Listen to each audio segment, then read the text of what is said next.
প্রথমে এই ডিপজলকে বললো কি আপনি একটু নামাজের পরে এলান করে দিয়েন যাতে সবাই একটু বসে।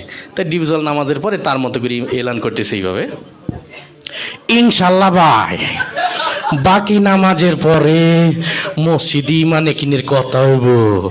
ওই মুসল্লি তোরা গলতে ববি, নাইলে কিন্তু সান্ডে মান্ডে ক্লোজ করে দিব, কয়া দিবা লাচ্ছি।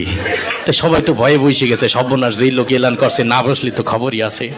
তারপরে ওই প্রথম যে ইমানের বিষয়টা, কালেমার বিষয়টা দেওয়া হলো মিশা সওদাগরকে, যে আপনি একটু কালেমার বিষয়টা আপনার মতো একটু সাজাই গুছাই বলেন।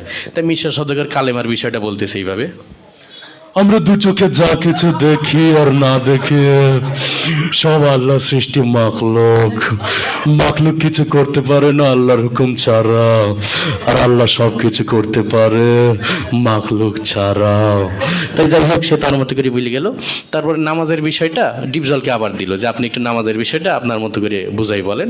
তা ডিপজল নামাজের বয়ানটা করতে সেইভাবে, এই আল্লাহ রাসূল যেমতে যেমতে নামাজ পড়ছে আর সাহাবী গো শিখাইছে অমতেই নামাজ পড়তে হইব, বোঝো নাই মাসলাডা দুধু খা ওই নৌসাব নামাজ শিখাই দিবি। যাই হোক সে তার মতো করে বললেও তারপরে জিকিরের বিষয়টা দিয়ে হলো কাবিলাকে, যে আপনি একটু আপনার মতো করে কি জিকিরের বিষয়টা একটু বুঝাই বলেন। তাই কাবিলা জিকিরের বয়ান করতেছে এইভাবে, ওর হালতে মাওলা পাকে জিকির তোমার দিলের ভিতরে টাস টাস দিয়ে বাজতে থাকবে। জিকির হইলে যদি তুমি কবরের ভিতরে হান্দাইতে পারো তাইলে তো বাইসেই গেলা, আর জিকির না হইলে কবরে হান্দাইলে ফেরেশতারা তোমার 14 শিখের ভিতরে হান্দাই দেবে। যাই হোক সে তার মতো করে বলে গেল। তারপরে একরামুল মুসলিমিন, মুসলমান পরস্পর হৃদ্যতা ভালোবাসা, এটা দিয়ে হইলো নায়ক ওমর সানিকে।